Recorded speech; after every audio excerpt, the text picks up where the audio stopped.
From the cubicles of the great office complexes they shout, "You need to understand the political, social, and information environments to win the campaign." From the trenches they shout, "The bullets being shot at us don't have social demographics. I need to know where the artillery, infantry, and obstacles are at. We're just trying to survive here." And in the middle, from operational level land, they pull out their hair and down coffee by the gallons, trying to pull all this information together and push it out as comprehensive knowledge so commanders can make broad-ranging and informed decisions that save tactical lives and don't upset the strategic efforts. To many, this whole system seems broke, but here's the plot twist. It's designed to work like this for very specific reasons. How well the puzzle pieces of the picture get put together is based on how effectively teams work across echelons. You see, everyone is working hard toward the same righteous end state, but they're doing so with different methods, perceptions, and intermediate objectives. And you know what? That's okay because, again, that's how this is designed to work. Just like we learned in basic training where every soldier on the firing line has a sector of fire, every analytic shop has its own section of the big picture to analyze. This means that by design, there is no one right way to execute the steps of JIPO. How JIPO is executed and the style of products it produces depends on what unit or organization you're at. When you evaluate the operational environment, remember, evaluate it based on your echelon and your mission.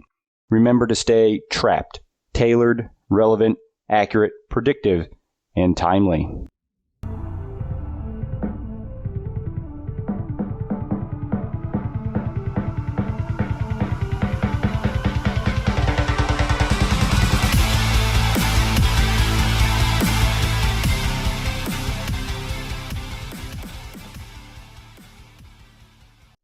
Hello and welcome. I'm your host, and this is 35 Fox Talks.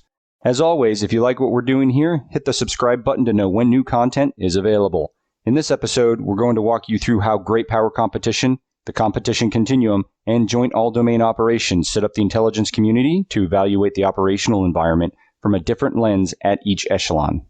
To do so, we need to start with a global operational environment. Now, to keep this informative at the unclassified level, we're going to roll with the Decisive Action Training Environment World.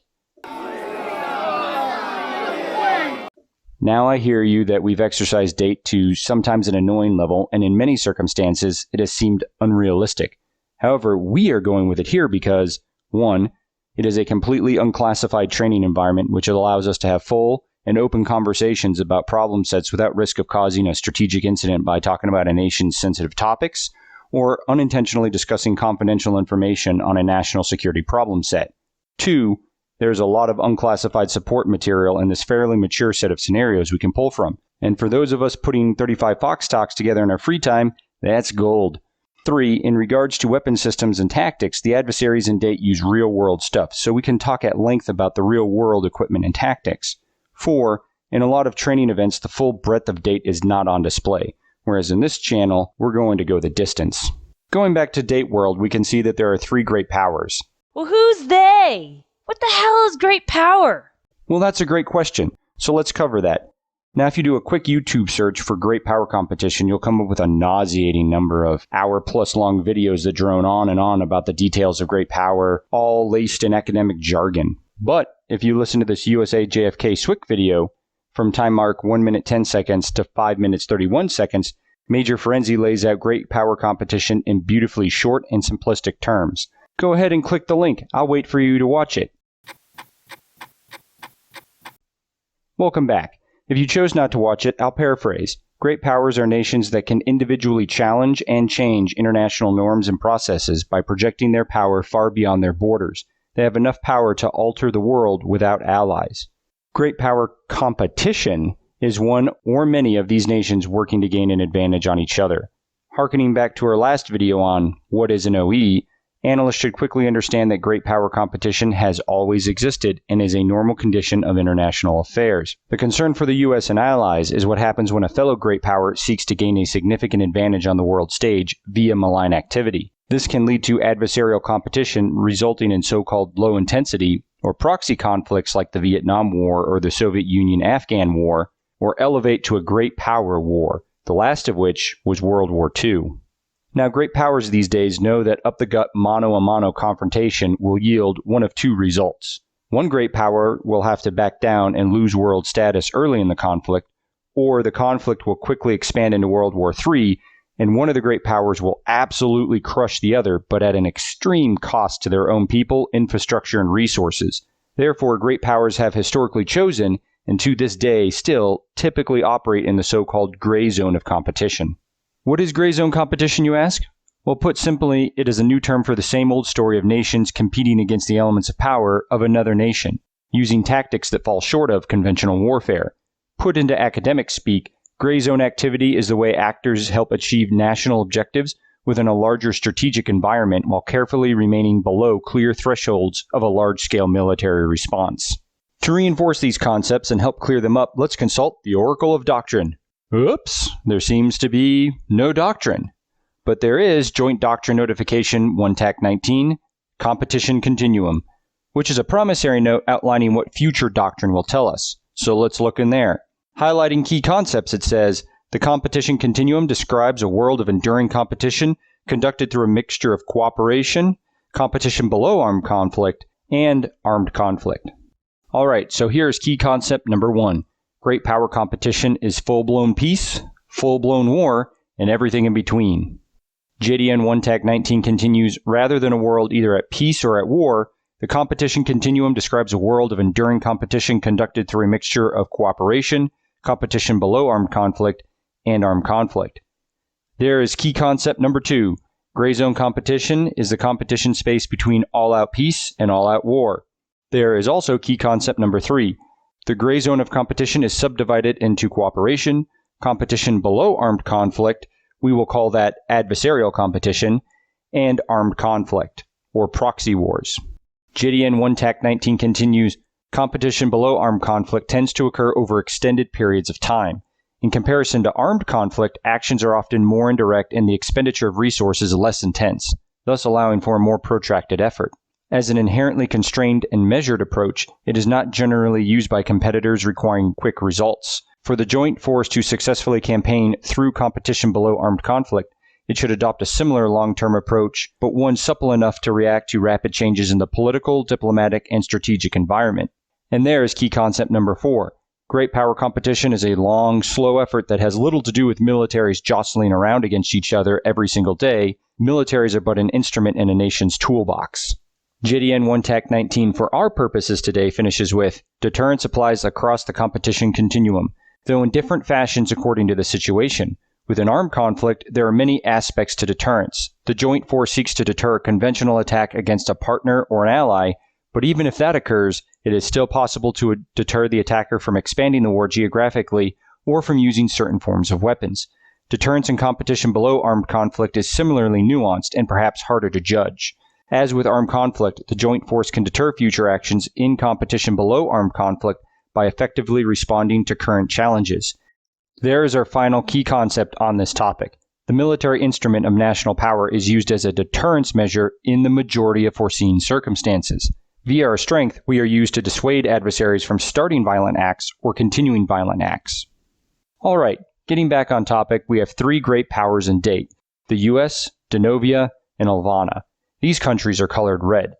Then we have 3 regional powers in orange, Turiki, Ariana, and North Torbia. Countries that are international or regional agitators within date are in most cases great or regional powers, but they also include Bosnia and the Democratic Republic of Nyumba, seen here in yellow. All other countries are various greens, blues, and purples. International non-state agitators include Hizbul al-Harakat, Islamic Front in the Heart of Africa, or AFITA, and One Right Path. AFITA is the oldest and most established, with strong links to al-Qaeda in the Islamic Maghreb and loose association with the Islamic Torbian Army that is really a vestige of AQ's height of prominence. Meanwhile, Hizbul al-Harakat is establishing a global network by forming loose alliances with groups like the True Believers in the Caucasus and Alvana Jemaah Islamiyah in Western Alvana. One Right Path, with its base of operations in the Caucasus, is a small group trying to form into a global insurgency. All of this information can be found on the Tradoc Odin webpage. You know what? Let's not just talk about it. Let's go there. For this video, we'll start at the YouTube page. Click the Odin link in the banner bar and bam, we're there. For any of you Internet Explorer lovers, you'll get a note that says the website is optimized for Chrome or Firefox browsers. So use those for the best experience, i.e. things won't work on this website if you don't use Chrome or Firefox. The new Edge browser should also work. You know, the one with the little swoopy logo? However, that old Edge browser just won't work here. In the top left, we'll click Date World, and we enter the best website the Army has ever constructed, in my humble opinion. You just click on a region of the world, and you get to have options unfold at your fingertips in a user-friendly way. Now, there's of course one weird thing, and that's that you can't view analysis of an entire region as a whole, unless you first click on a country, and then in the upper left, click on the region of the world to see the region view. It's a little weird, I don't get it. Skipping past all of that, if you want to explore the rest of the Date World on your own, have at it. Me, I'm going to stop here because we're going to demo the rest of Odin's features as we move through 35 Fox Talks videos. Now, in order to conduct intelligence process operations in JIPO on this many problem sets at the same time, the intelligence community has developed those sectors of analysis we mentioned at the beginning of the video. The foundational principle for how agencies and organizations are aligned can be found in joint publication 2TAC0, Joint Intelligence, 2TAC01 on Joint and National Intelligence Support to Military Operations, 3TAC0 on Joint Operations, and 5TAC0 on Joint Planning. By now, these supreme graphics should have effectively communicated to you that there are 4 echelon categories for planning and operations: national strategic, theater strategic, operational, and tactical. Here's some honesty. None of us making these videos have ever really hung out at that national strategic level, so we're going to have to bypass that echelon since we don't want to give bad examples of what occurs at that level. Transitioning to our custom graphic of echeloning, we can see how the 17 organizations and agencies of the intelligence community are generally aligned against providing support to the 4 echelon categories. Now, before proceeding, we have to be very clear that none of these organizations and agencies operate exclusively within the echelon brackets that are depicted.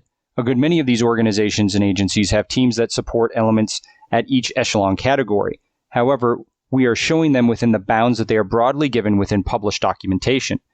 We also have to be very clear that there is a distinct drop-off in the displayed presence toward tactical echelons because the system is built so that ground truth is provided by tactical units on the ground.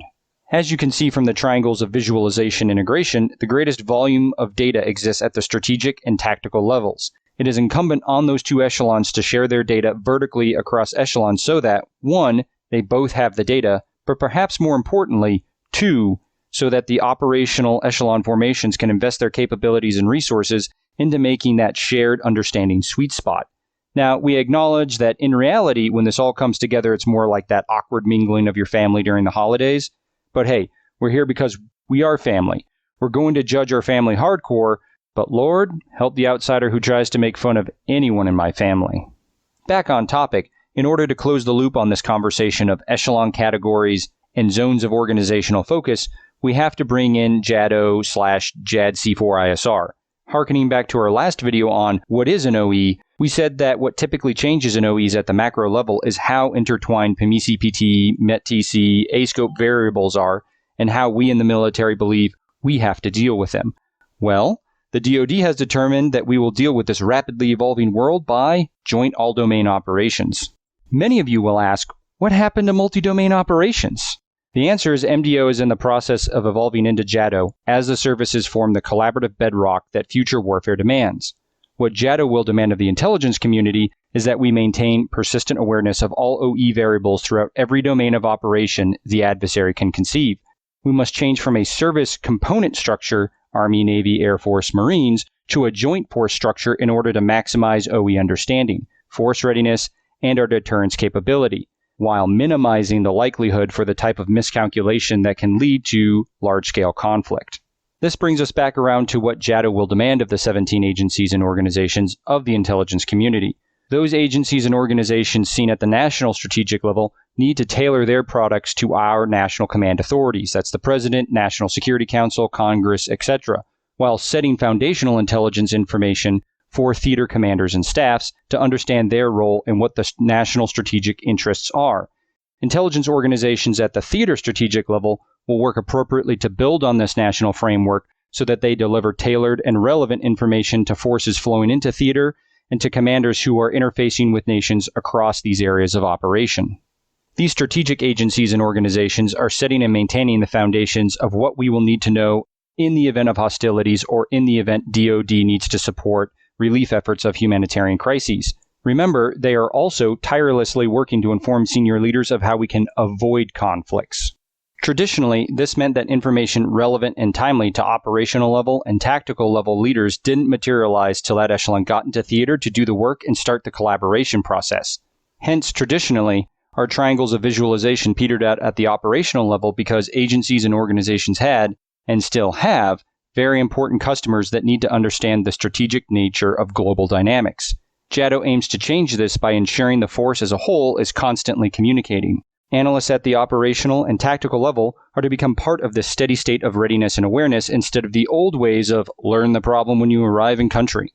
If you want to read more about this from the Army's perspective, read about the regionally aligned readiness and modernization model, or REARM effort, on just about every official publication that the Army puts out, like the Army Times. I'll go ahead and post a link to one of these articles in the description below.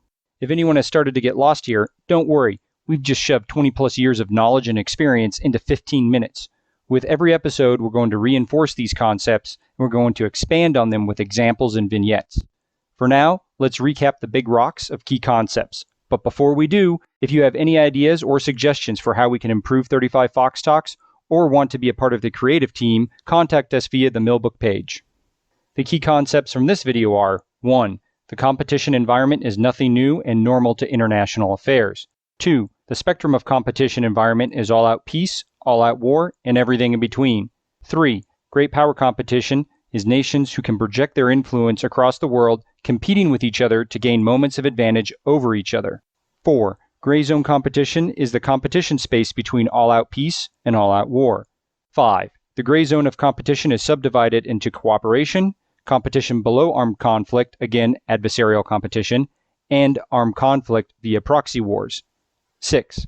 The military instrument of national power is used as a deterrence measure in the majority of foreseen circumstances, and our strength is used to dissuade adversaries from starting violent acts or continuing violent acts.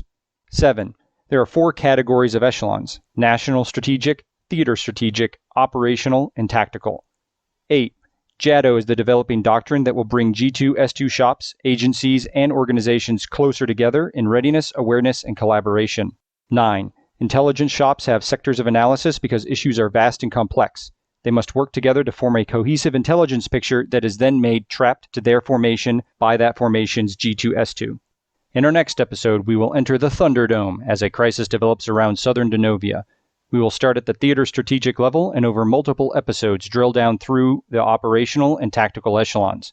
Until then, stay safe, thanks for watching, and God bless.